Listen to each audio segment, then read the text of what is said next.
Shalom, salam sejahtera, salam kasih, dan salam semangat buat kita semua. Ibu yakin kabar kita semua sehat luar biasa bersama di dalam Yesus Kristus. Nah, kembali lagi bersama Ibu, kita akan belajar pendidikan agama Kristen. Tapi sebelumnya, kita akan bernyanyi dan berdoa terlebih dahulu. Kita bernyanyi dari Kidung Jemaat nomor 249 ayat 1. Serikat persaudaraan. Mari kita bernyanyi bersama-sama. Serikat persaudaraan, berdirilah teguh, sempurnakan persatuan di dalam Tuhanmu. Bersama-sama majulah, dikuatkan iman, berdamai bersejahtera dengan pengasihan. Mari kita berdoa.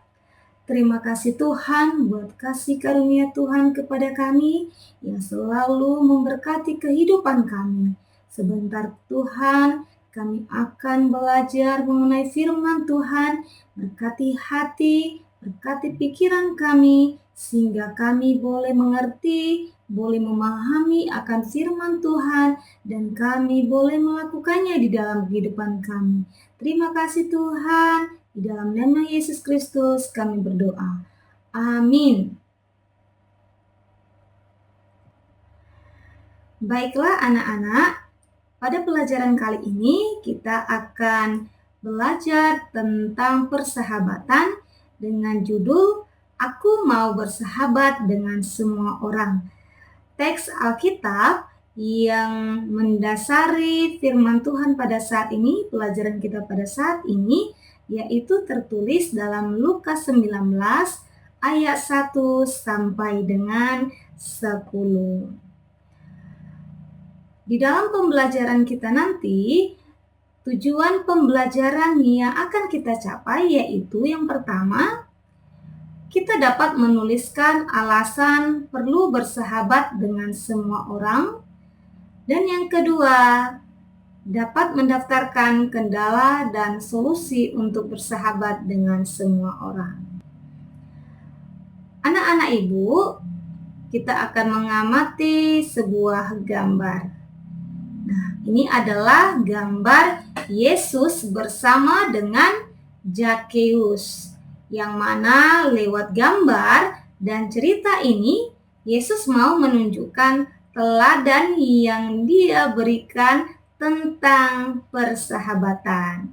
Nah, untuk lebih jelasnya, mari kita membaca kisah daripada Zakheus yang tertulis di dalam Lukas 19 ayat 1 sampai dengan 10.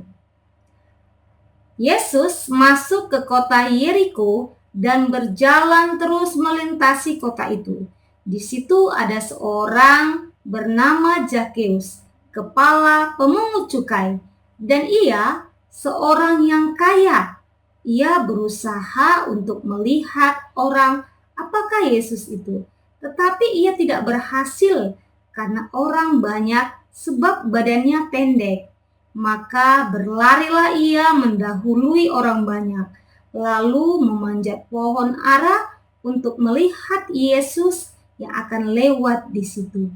Ketika Yesus sampai ke tempat itu, ia melihat ke atas dan berkata, "Zakheus, segeralah turun, sebab hari ini aku harus menumpang di rumahmu." Lalu Zakheus segera turun dan menerima Yesus dengan sukacita. Tetapi semua orang yang melihat hal itu bersungut-sungut, katanya, "Ia menumpang di rumah orang berdosa." Tetapi Zakheus berdiri dan berkata kepada Tuhan, "Tuhan, setengah dari milikku akan kuberikan kepada orang miskin, dan sekiranya ada sesuatu yang kuperas dari seseorang, akan kukembalikan 4 kali lipat." Kata Yesus kepadanya, "Hari ini telah terjadi keselamatan kepada rumah ini, karena orang ini pun anak Abraham. Sebab anak manusia datang untuk mencari dan menyelamatkan yang hilang. Anak-anak ibu, jelas terlihat dalam cerita ini bahwa Yesus tidak memandang latar belakang seseorang untuk menjadi sahabatnya. Semua boleh menjadi sahabat Yesus. Bahkan Yesus sendiri tidak mengikuti orang-orang yang membenci Zakheus. Justru sebaliknya, Yesus menunjukkan bagaimana dia menerima Zakheus dengan terbuka, dengan sukacita menjadi sahabatnya. Nah, untuk itu anak-anak ibu, kita akan melihat apa sebenarnya persahabatan atau sahabat itu. Kita akan memulai dari pengertian daripada sahabat. Kata bersahabat berasal dari kata dasar sahabat. Kata lain dari kata sahabat adalah kawan, teman, atau handai. Bersahabat berarti berkawan, berteman, ramah, dan menyenangkan dalam pergaulan. Bersahabat dengan semua orang artinya berteman dengan ramah dan menyenangkan dalam pergaulan dengan siapa saja. Di dalam menjalin persahabatan, pasti kadang kita perlu melihat kenapa kita perlu bersahabat. Mengapa manusia dituntut untuk menjalin persahabatan? Ada beberapa alasan mengapa perlu bersahabat. Yaitu yang pertama, Tuhan Yesus sudah terlebih dahulu menunjukkan persahabatan, sehingga sudah sepantasnya kita meneladaninya sebagai kita pengikut Kristus. Yang kedua, karena kita adalah makhluk sosial yang tidak dapat hidup sendiri dan membutuhkan orang lain. Dan yang ketiga, dengan bersahabat kita bisa mempererat tali persaudaraan kita. Anak-anak ibu, di dalam menjalin persahabatan, mungkin kita sering mengalami kendala, bahkan kesulitan untuk menjalin persahabatan.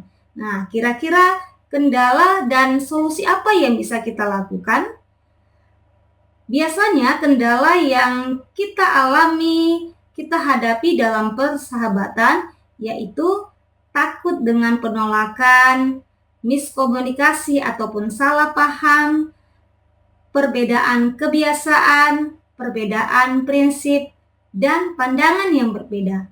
Nah, jika hal ini terjadi, bagaimana solusi yang harus kita lakukan? Solusi yang bisa kita lakukan yaitu yang pertama, kita bisa berkomunikasi secara terbuka dan jujur. Yang kedua, menerima perbedaan satu dengan yang lain. Yang ketiga, saling menghormati. Yang keempat, jadilah pendengar yang baik. Kelima, saling mendukung. Keenam, menjadi panutan. Dan yang ketujuh, merasa bersyukur untuk kehadiran satu sama lain. Nah, anak-anak ibu, untuk menjalin persahabatan ternyata kita mempunyai dasar yang harus kuat. Apa sebenarnya dasar dari persahabatan orang Kristen? Nah, dasar persahabatan bagi orang Kristen yaitu adalah kasih. Yang mana kasih ini dapat kita baca di dalam Injil Matius 22 ayat 37 sampai 40 dan juga dalam Injil Yohanes 15 ayat 12 sampai 14. Kasih ini juga terlihat dari lambang kekristenan kita yaitu salib. Nah, ternyata salib juga menggambarkan kasih yang mana terdiri dari dua garis yaitu vertikal dan juga horizontal. Nah, garis vertikal itu menunjukkan kasih Tuhan Allah dengan manusia.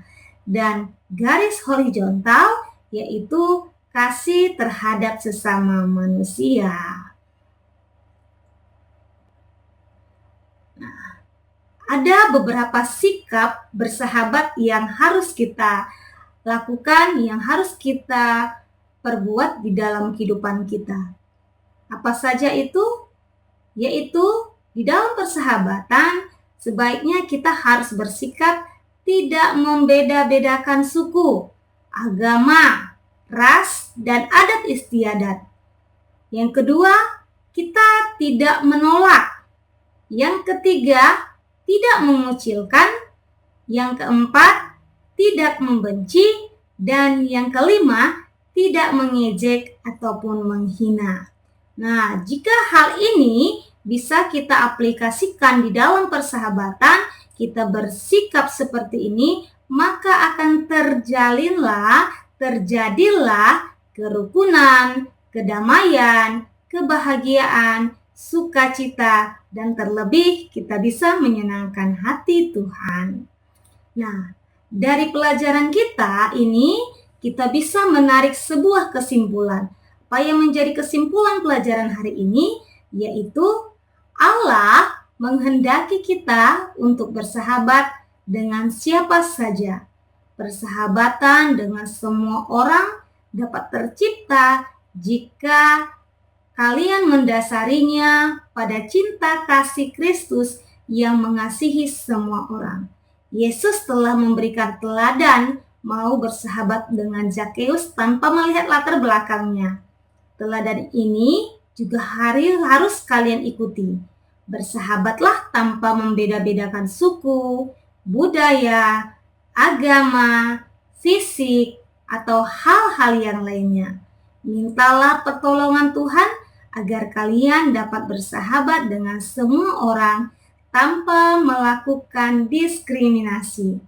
Ketika kalian mau bersahabat dengan siapa saja, kalian telah menjadi alat Tuhan yang mendatangkan kerukunan dan kedamaian di mana saja kalian berada. Nah, anak-anak ibu, demikianlah pembelajaran kita pada hari ini. Semoga apa yang kita pelajari kali ini kita bisa mengambil kesimpulannya, kita bisa mengambil maknanya, bahkan kita bisa melakukannya di dalam kehidupan kita. Kita bisa bersahabat dengan semua orang tanpa membeda-bedakan suku, budaya, ras, agama, atau apapun itu. Terpujilah nama Tuhan. Kita akhiri pembelajaran kita dengan berdoa. Kita berdoa. Terima kasih Tuhan buat kasih karunia Tuhan kepada kami yang selalu memberkati kehidupan kami Tuhan. Kami sudah selesai belajar firman Tuhan pada saat ini yang mengajarkan kami tentang persahabatan.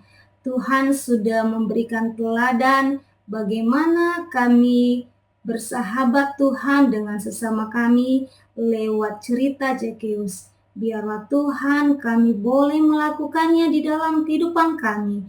Kami boleh menerima sesama kami boleh berteman tanpa membedakan agama, membedakan suku, atau apapun itu Tuhan.